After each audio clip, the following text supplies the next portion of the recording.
There are many tales of the land without sky, and it seemed to me as if my grandmother knew them all. Grandmother Drake. She always told me that in such a place no star of hope could shine, nor sun of life, nor moon of love, unless the people themselves became lights in the darkness. I remember there was one story I could never hear enough. It was the heroic tale of a very wise man who lived at the time of the Great Migration. The surface had been stricken with cataclysmic natural disasters, forcing people to leave their shattered lands for a dark and painful refuge beneath the sea. The man, known as MacGregor, was a visionary scientist and one of the last prophets on Earth. He probed the limits of scientific knowledge in a dozen fields, trying to discover the tantalizing secrets that remained. As I listened, I often imagined that I myself was a descendant of the great MacGregor. The story began in the 22nd century with his discovery of a mysterious sea creature on a beach in northern Scotland. No larger than the palm of MacGregor's hand, it looked like a horseshoe crab. The scientist took the creature to one of his laboratories and examined it more closely, and what he discovered was so unspeakably horrifying that fear and dread almost drove him insane. Then, when he and his staff tried to incinerate the creature, it refused to burn. When they tried to crush it, the hydraulic press shattered under the strain. I pestered my grandmother to tell me what was so horrifying about the creature, but she would only lower her voice and say, "It was made of flesh and gold, and of another metal that does not exist on Earth, and it could reproduce itself. Woe betide the man who finds such a creature. Woe betide him, because legend says it will be his ruin." Thoughts of such creatures still lurking in the seas, still reproducing themselves, gave me endless nightmares. In my daydreams, I pretended that I too would become a scientist and invent a weapon capable of destroying those creatures once and for all. My grandmother always said a single person could change the world with their mind, but whether that change was for better or worse was up to them. A single individual could sway the world as much as the masses, she said, if they were right. MacGregor soon turned his mind to constructing incredible submarines the world had only dreamt of before, and in so doing laid the foundation of submarine technology for centuries to come. Without his knowledge, humanity could never have evolved enough to occupy the oceans. I always feared the ocean's black waters, but I also longed to defy their wretched confines. Like MacGregor before me, I wanted to make discoveries and adventure with the likes of the brave mercenaries my grandmother spoke about. I was 9 years old when word of my mother's death reached us. She'd been managing Drake Enterprises, the family shipping company, which at that time included a respectable fleet of freighters. Then, pirates pillaged her ship off Cape Horn. Her body was never recovered. My father, Alonzo Drake, born Alonzo de Granada, was heartbroken. 3 years later, without so much as a goodbye, he left us to make his fortune in the oceans. I never understood why he abandoned his only son and his family business just like that. Grandmother always said he'd gone off with his brother, another adventurer. When I myself began to dream of adventures in Aqua's inky depths, I feared I had inherited my father's restless blood. My grandmother thought him irresponsible and said he'd probably found a grave on the sea floor by following the tracks of an angel. That was her poetic way of saying he'd lost his mind. After father disappeared, grandmother took over the company, but contracts were few and far between. Soon our financial backers withdrew and the fate of Drake Enterprises was sealed. When I grew up, I worked as a pilot on our last remaining freighter, the Harvester. My nightmares grew fainter over time, but my daydreams of life as an adventurer held fast. When we could no longer afford our family home in Neapolis, my grandmother and I ended up in the Pacific, amid the dangerous and chaotic seas of the northern tornado zone. There, I supplied stations and scattered habitats with chemosynthetic protein and other nourishment. My grandmother died quietly in her sleep, and soon after, I, William Drake, decided to follow the tracks of the angels too, as my father had before me. I decided to become the hero of my own story, a man who wanted to change a part of the world and learn the last of Aqua's secrets, like the scientist had before me. Yet I didn't reject my grandmother's teachings. It's the hidden things that form our reality. You must never be too close to what's going on around you. You can comprehend a whole seamount only from a distance. I knew I wanted to fight like the mercenaries in grandmother's tales. Perhaps I would confront my mother's killers in battle, or maybe just bring a little light to this miserable world without sky. And possibly find some hope for myself there as well. Then again, perhaps I was only a foolish little boy. My grandmother used to say that I was brave without cause and confident without reason. A fish without fins, she said, adrift in aqua far too young, and headed for disaster.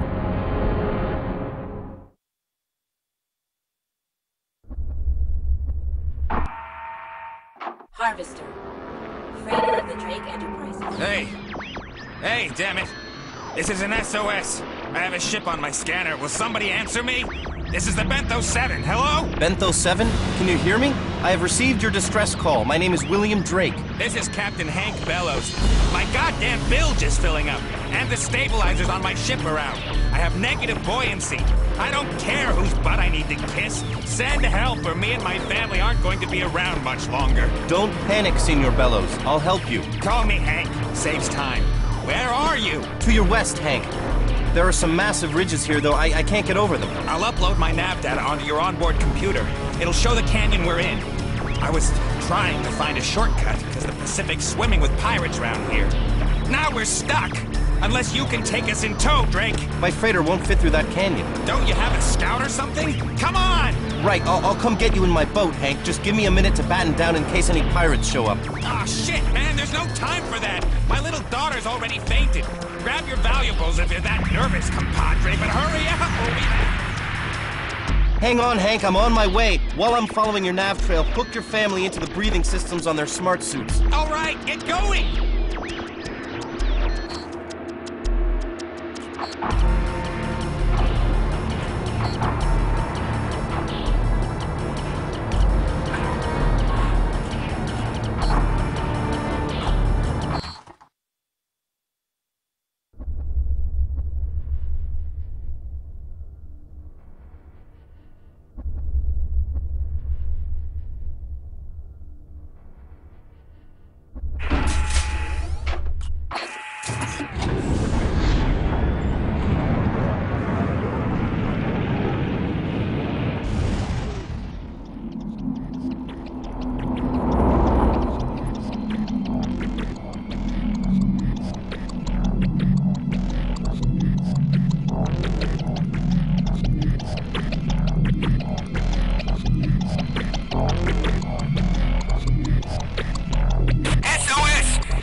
Oh, the